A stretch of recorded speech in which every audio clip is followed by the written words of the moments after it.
علامات کبریٰ کا ذکر، بڑی علامتیں جو کہ بالکل خرق عادت کے انداز میں ہوگی، جن کا معاملہ جو ہے وہ آپ کے ناپ تول میں نہیں آ سکتا، آپ کی کیمسٹری فزکس اس کا جو ہے وہ نہیں کر سکتی، ادراک ہوگا یہ قیامت کی۔ ان میں نمبر ایک کیا ہے؟ ایک بہت بڑا دھواں آئے گا، پوری دنیا کو لپیٹے گا۔ نمبر دو، دجال کا ظہور ہوگا، جو اپنی خدائی کا دعویٰ لے کر آئے گا اور بنوائے گا۔ اس کے ہاتھ میں ہو جائیں گے، قبضے میں ہو جائیں گے سارے ذرائع پیداوار کے۔ اس کی طرف پہلا قدم اٹھ چکا ہو، ٹرپس کے نام سے معاہدہ ہو چکا ہے۔ کوئی ملک اپنا بیج پیدا نہیں کر سکتا ہو، یہ بیج ہم نے ڈیولپ کیے ہیں۔ ان کے ڈیولپمنٹ سے پہلے تم ایک ایکڑ سے کتنی گندم لیتے تھے، آج کتنی لے رہے ہو؟ کس بنا پر؟ جینیٹکس کا جو کام ہم نے کیا ہے اس کی بنا پر ہو رہا۔ ہاں تو ہمارا حق ہے، اس کی رائلٹی ہمارے پاس آنی چاہیے۔ لہذا صرف ان اداروں سے، ملٹی نیشنل سے خریدا جائے گا بیج، اور بیج بھی وہ دیں گے وہ کہ جس سے جو فصل اگے گی وہ بیج نہیں لا سکتی، وہ بیج کا کام نہیں کر سکتی۔ جیسے آپ کو معلوم ہے کہ آپ کے ہاں جو گوشت کھایا جاتا ہے مرغے کا، تو مرغا وہ جو ہے اس میں مرغا ہو یا مرغی ہو، اس کے اندر کوئی وہ کیفیت ہی نہیں ہے۔ ان کے انڈے جو ہے ان سے آپ بچے حاصل نہیں کر سکتے، ہے تو انڈا، دیکھنے کو تو انڈا ہے، لیکن وہ بنڈا جو ہے اس سے بچہ تو نہیں حاصل کر سکتے۔ ایسے ہی وہ گندم کا بیج لیں گے، نظر آئے گی گندم، لیکن اس کے اندر وہ صلاحیت نہیں ہے کہ اس سے جو فصل اگے گی اس کا نتیجہ جو ہے وہ بھی آپ لے سکیں۔ یہ ہونا ہے، اللہ جانے، قدم اٹھ رہے ہیں ادھر۔ پھر یہ ہے کہ دابۃ الارض، زمین سے ایک حیوان نمودار ہوگا، زمین شق ہوگی۔ ابھی میں کہہ رہا ہوں خرق عادت ہے، یہ چیزیں وہ نہیں ہیں جو ہماری کسی حساب کتاب میں جو باتیں پہلے آئی ہیں وہ تو حساب کتاب میں آ رہی ہیں، ساری سمجھ میں آ رہی ہیں، ساری چیزیں مشاہدہ ان کا ہو رہا ہے۔ لیکن یہ ہے کہ دابۃ الارض، یہ کہتے ہیں کہ کوہ صفا، اس میں تو نہیں ہے حدیث میں، کوہ صفا پھٹے گا اور اس میں سے ایک حیوان دابہ وہ ظاہر ہوگا، تو اسی لیے فرمایا ہے وَإِذَا وَقَعَ الْقَوْلُ عَلَيْهِمْ أَخْرَجْنَا لَهُمْ دَابَّةً مِّنَ الْأَرْضِ تُكَلِّمُهُمْ، تو ہم اندر سے پیٹ کے چیر کر زمین کے پیٹ کو ایک حیوان کو برآمد کریں گے جو انسانوں سے بات کرے گا، گفتگو کرے گا۔ نمبر 4، طلوع الشمس من المغرب، یہ بھی خرق عادت، سورج تو طلوع ہوتا ہے مشرق سے، غروب ہوتا ہے مغرب میں، لیکن اس وقت معاملہ الٹا ہو جائے، یعنی جو کائنات کے اندر جو گڑبڑ ہوگی کچھ سمجھ میں بات آتی ہے کہ یہ معاملہ جو ہے یہ تو اس پورے سولر سسٹم کو اگر بدل دیتے ہیں تو مشرق مغرب ہو جانا، مغرب مشرق ہو جانا، یہ سمجھ میں آنے والی بات ہے۔ اس کے بعد ہے عیسیٰ ابن مریم کا نزول، جس کے بارے میں آج میں نے گفتگو کی ہے تفصیل سے۔ یہ نزول ہونا ہے، یہ علامات قیامت میں سے حضور نے بیان فرمایا ہے، اور قرآن مجید کی جو اصطلاحات ہیں اس کے حوالے سے میں نص قطعی جو ہے وہ میں آپ کے سامنے رکھ چکا ہوں۔ پھر یاجوج ماجوج کا ایک معاملہ ہے، یہ میں ابھی اس وقت زیادہ اس پر بات نہیں کر سکتا۔ حضرت عیسیٰ علیہ السلام کے نزول کے بعد دو کام ہوں گے، یہودیوں کا قلع قمع ختم، تمام یہود، ایک کام تو یہ ہونا ہے، اور نمبر 2 عیسائیت کا ختم ہو جانا۔ عیسائیت کی نفی کر دیں گے، بھائی تم مجھے خدا کا بیٹا بنائے بیٹھے ہو، میں تم خدا کا بیٹا نہیں ہوں، میں تو اس کا بندہ ہوں، رسول ہوں، میں نے تم سے کب کہا تھا کہ مجھے خدا کا بیٹا بناؤ۔ نمبر 2 یہ کہ وہ خنزیر کو قتل کر دیں گے، یعنی یہ تم نے خنزیر کب سے کھانا شروع کر دیا؟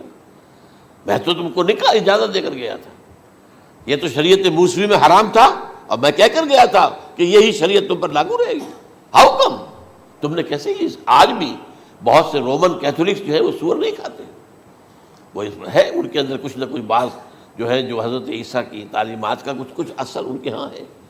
میں تو ایک مرتبہ، یہ 1971 کی بات ہے، 4-5 دن کے لیے برسلز میں رکا تھا، اس لیے کہ وہاں مجھے ایک صاحب نے خط لکھا تھا کہ وہاں ایک نوجوان ہے، ابھی اس ایمان لایا ہے، اور اس کے کچھ مسائل ہیں، ہم کوشش کر رہے ہیں ان کے مسائل حل کریں، آپ بھی جا رہے ہیں۔ میں انگلینڈ جا رہا تھا تو واپسی پر آپ ان کے یہاں چند دن ٹھہرے، میں حیران ہوا۔ ویسے اس نے مجھے اپنے گھر ٹھہرایا نہیں، اس لیے کہ ماں باپ تو اس کے کرسچن تھے، اور پولیس کا چیف آفیسر اس کا باپ تھا، چیف آف پولیس فورس۔ اس نے مجھ سے ایک دن کھانے پہ بلایا، میں ہوٹل میں ٹھہرایا مجھے، اس نے کہا آپ اطمینان سے یہاں کھانا کھائیں، اس گھر میں نہ آج تک کوئی شراب کی بوند آئی ہے اور نہ ہی کوئی بوٹی آئی ہے سور کی. Roman Catholics. اب اکلوتا بیٹا تھا یہ عبد العزیز، اس نے بعد میں نام رکھا، وان کینٹر اس کا نام تھا جو کہ اوریجنل تھا. پھر اس نے نام رکھا عبد العزیز وان کینٹر، پرانا نام بھی بحال رکھا. نہایت نیک، نہایت خوبصورت. 28 سال کی عمر تھی اور اس وقت میں نے دیکھا تھا کہ اس کی فقہی معلومات جو ہے میری معلومات سے 10 گنا زیادہ. اس کی وجہ کیا ہے؟ وہ گیا تھا موراکو میں ایز اے ٹیچر ملازمت کرنے، پیسہ کمانے. وہاں وہ مسلمانوں سے اس کا ہوا رفع ضبط ہوا، اسلام کی تعلیمات سامنے آئی، اسلام لے آیا. اب اکلوتا بیٹا ہے اور ماں باپ جو ہے کرسچن کیتھولکس. جب وہاں سے واپس آیا تو پھر کہتے ہیں کہ ہمارے درمیان ایک معاہدہ ہے، وی آر لیونگ ٹوگیدر، لیکن یہ معاہدہ ہے ہم مذہب پہ بات نہیں کریں گے، بس باقی جو بھی ہے وہ ساتھ رہ رہے ہیں. لیکن میں حیران ہوا، مجھے معلوم نہیں تھا. اچھا اس کے بعد اس نے جب اسلام کا فیصلہ کیا تو اس کے سامنے سوال آیا کون سی فقہ اختیار کروں. تو اس نے بڑی جو ہے تھورو اسٹڈی کی ہے تمام فقہوں کی، کمپیریٹو اسٹڈی. ان کو کرنے کے بعد پھر فائنل فیصلہ اس کا یہ تھا کہ حنبلی فقہ میں اختیار کروں. چاروں فقہوں میں سب سے لیٹسٹ حنبلی ہے، یعنی حنفی نمبر 1، پھر مالکی نمبر 2، پھر اس کے بعد شافعی نمبر 3، پھر یہ امام احمد ابن حنبل ہے. اور امام احمد ابن حنبل کے زمانے تک احادیث بہت بڑے پیمانے پر جمع ہو چکی تھی، جبکہ ابھی حضرت امام ابو حنیفہ کے زمانے میں کوئی اتنا زیادہ جو ہے حدیث کا بھی ذخیرہ نہیں بنا تھا. اسی پر تو لوگ حیران ہوتے ہیں کہ زیادہ حدیث امام ابو حنیفہ کے علم میں نہیں تھی، لیکن مجال ہے کہ ان کا کوئی فتویٰ جو ہے کتاب و حدیث کے، کتاب اور سنت کے خلاف ہو. اگرچہ انہوں نے صاف کہا کہ اگر تم پاؤ کوئی ایسی سچی حدیث، پختہ حدیث جو میری کسی رائے کے خلاف ہو تو میری رائے کو دیوار پر دے مارنا اور اس صحیح حدیث کی پیروی کرنا. لیکن ویسے اس کے بعد یہ کمال یہ ہے کہ بہت ہی کوئی شاذ معاملہ ہے کہ جس میں ان کا کوئی فتویٰ وہ کتاب و سنت کے منافی ہو یا سنت کے منافی ہو. کتاب پہ تو سوال پیدا نہیں ہوتا، کتاب تو ساری ان کے سامنے موجود تھی. اس کے بعد یہ ہے کہ یاجوج ماجوج، جس میں بتا رہا تھا آپ کو کہ جب عیسائیت بھی ختم ہو گئی، یہود ویسے ختم ہو گئے، استیصال ہو گیا، جڑ کٹ گئی. اب عیسائیت گویا کہ اسلام میں ضم ہو گئی. عیسائیت مذہب ختم، یہودی خود ختم. اب یہ طاقت کتنی ہو جائے گی؟ تقریباً 2/3 دنیا آ گئی. تمام اب عیسائی 2 ارب کے قریب ہیں، 1 ارب 90 کروڑ ہوں گے، یا مسلمان بھی 1 کروڑ 50-60 لاکھ ہیں. دونوں کو جوڑ لیجیے کتنے ہو گئے؟ 6 ارب کل آبادی ہے. لیکن اس کے بعد آتا ہے یاجوج ماجوج کا خروج. یہ یاجوج ماجوج میرے نزدیک چائنا اور رشیا ہے. ان کی مجموعی طاقت اتنی ہوگی اور یہ اس طرح آئیں گے ہر اونچائی پر سے اترتے ہوئے، پھسلتے ہوئے. جیسے 1962 میں جب وار ہوئی تھی بٹوین چائنا اینڈ انڈیا 1962 میں، تو وہ اس وقت کا نقشہ مجھے آج بھی اخبارات میں پڑھتا تھا تو یاد، waves after waves of Chinese soldiers were coming down the slopes of Himalayas. یہ تو وہ ہے نا جن کی تعداد کا کوئی حساب نہیں ہے. اور رشیا اور یہ مل کر جو ہے، میرا اندازہ یہ ہے کہ جب پہلے ملحمۃ العظمیٰ ہوگی وہ عیسائیوں اور مسلمانوں کے درمیان، اس وقت یہ دونوں پاورز نیوٹرل رہے گی. لیکن غالباً یہ بات طے کر لیں گی کہ ویپنز آف ورلڈ جو ہے ماس ڈسٹرکشن، یہ استعمال مت کرنا. اگر یہ ویپنز آف ماس ڈسٹرکشن استعمال کرو گے تو ہم میدان میں آ جائیں گے. اس میں وہ جنگ جب ہو چکے گی، پھر حضرت عیسیٰ کو فتح حاصل ہو جائے گی، اور پھر یہ کہ یہودیت ختم ہو جائے گی، عیسائیت بطور مذہب ختم ہو کر اسلام میں ضم ہو جائے گا. پھر وہ 40 برس کا عہد حکومت ہے حضرت عیسیٰ علیہ السلام. لیکن جب یہ فتح ہو جائے گی ان پر، اب یاجوج ماجوج آئیں گے اور اتنی تعداد میں آئیں گے کہ بحیرہ طبریہ جو ہے اس کا سارا پانی پی جائیں گے. یہ تو اگر آپ کو کبھی اندازہ ہو یا کوئی آپ جانیں ان لوگوں کو جو ان چینیوں سے واقف ہیں، وہ کہتے ہیں زمین پر ہلتی ہوئی کوئی چیزوں سے وہ چھوڑی چھوڑ کے کھا جائیں گے. جہاں وہ جاتے ہیں ایز اے لیبرر، وہاں کے جو سارے کتے ہیں ختم، ساری بلیاں ختم، ہر شے، وہ جو سانپ کھاتے ہیں، ہر چیز کھاتے ہیں. اور یہ تمام ایسٹرن کنٹریز کے اندر ہوتا ہے، بڑی ڈیلیشیس ڈشز ہیں یہ، سانپ وغیرہ وغیرہ، اور یہ جس طرح کھا جائے، پانی پیا ایک قطرہ نہیں رہے گا اس پر. تو پھر جو ہے اللہ تعالیٰ اس وقت جو ہے اس میں ایک ایسی بیماری پیدا کرے گا، یہ سب مر جائیں. یہ معجزے سے ہوگا، یعنی ان کے اوپر فتح جو ہے وہ عام لڑائی کے ذریعے سے نہیں ہوگی، بلکہ اس کے اوپر فتح جو ہوگی وہ اللہ تعالیٰ سے بوجھ، ایک بیماری پیدا ہوگی، سب مر جائے گا. اور اس کے بعد اللہ تعالیٰ ایسے پرندے بھیجے گا بڑی لمبی لمبی گردنوں والے، وہ ان سب کو کھا جائیں گے. جیسے ہمارے ہاں گدھ ہوتے ہیں وہ ان کو صاف کر دیں گے. ورنہ تو یہ ہے کہ پوری دنیا کے اندر جو بدبو اور جو پیدا ہوتا معاملہ اس سے، تو اس نوع انسانی کی بقا ممکن نہیں تھی. ان کے خاتمے کے بعد پھر یہ ہوگا کہ حکومت اسلامی جو ہے پوری دنیا میں حضرت مسیح علیہ السلام کی ہوگی. 45 برس وہ رہیں گے، اسی میں وہ کہلن بھی آ جائے گا، وہ فی المہد و کہلن جو میں نے شروع میں بیان کیا تھا. اسی میں پھر یہ ہے کہ وہ شادی بھی کریں گے، ان کی اولاد بھی ہوگی، اور پھر ان کا انتقال ہوگا تو حضرت حضور صلی اللہ علیہ وسلم کے حجرے میں، وہیں پر جہاں حضور اور ابو بکر اور عمر رضی اللہ تعالیٰ عنہم دفن ہیں، وہیں پہ ان کو دفن کیا جائے گا. اور قیامت کے دن حضور فرماتے ہیں کہ میں اور یہ تینوں ساتھ نکلیں گے. تو یہ ہے حالات و واقعات.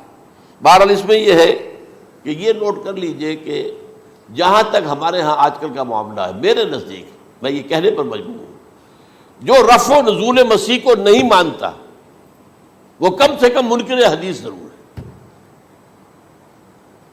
میں اس سے کم کا فتویٰ نہیں دے سکتا.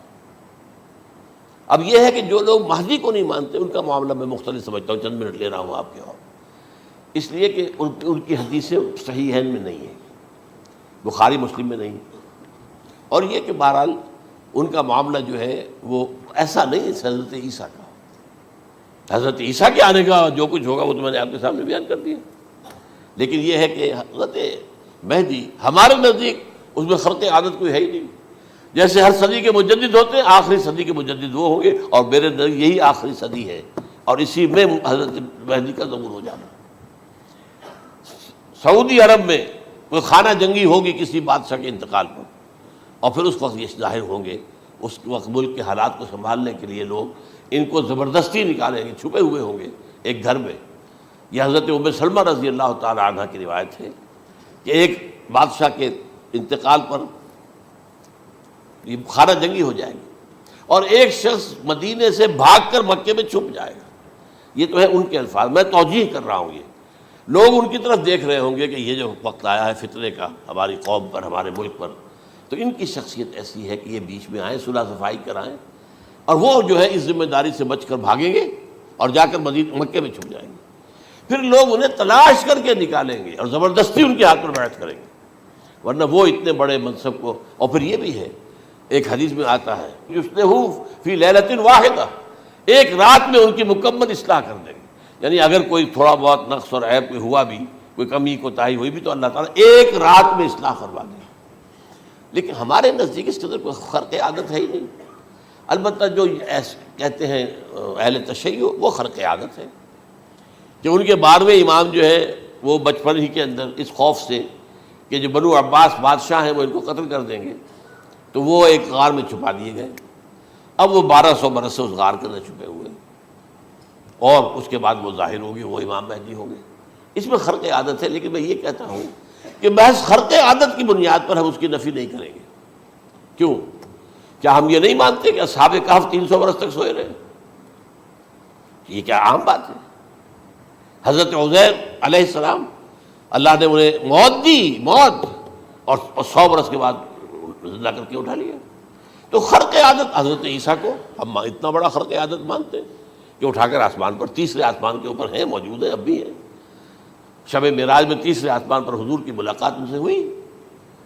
تو یہ خرق عادت کی بنیاد پر نفی نہیں ہم کرتے. ہو سکتا ہے، لیکن یہ کہ اس کے لیے ہمارے پاس کوئی دلیل نہیں، کوئی احادیث نہیں، کچھ نہیں، اس لیے ہم اس کو نہیں مانتے. البتہ خود وجود جو ہے حضرت مہدی کا وہ کوئی عجیب بات نہیں ہے. وہ تو جیسے پہلے بھی آئے ہیں ہمارے مجددین، ایسے مجدد ہوں گے اور دین کو تازہ کر دیں گے. ایک صحیح اسلامی ریاست جو ہے وہ عرب میں قائم ہو جائے گی دوبارہ. حضور نے فرمایا وہ عدل اور انصاف سے عرب کو اسی طرح بھر دے گا جیسے کہ وہ اس سے پہلے ظلم اور جور اور زیادتیوں کے سے بھری ہوئی ہوگی. تو یہ کام ہوگا، یہ تو مجدد کا کام ہوتا ہی ہے. اس حوالے سے لیکن بہرحال میں نے پھر بھی کہا کہ اگر احادیث کی کمزوری کی وجہ سے کہ صحیح عین میں نہیں ہے، اگر کوئی شخص انکار کرے تو مجھے کوئی اعتراض نہیں ہے، ٹھیک ہے، لیکن جو حضرت عیسیٰ کے نفع سماوی اور حضرت عیسیٰ کے نزول کا انکار کرتا ہے وہ کم سے کم، میں انہیں اور آگے کوئی فتویٰ نہیں دیتا کہ وہ کافر ہو گیا یا یہ ہو گیا یا وہ ہو گیا، لیکن منکر حدیث کے لائن میں تو وہ لازماً کھڑے ہو گئے۔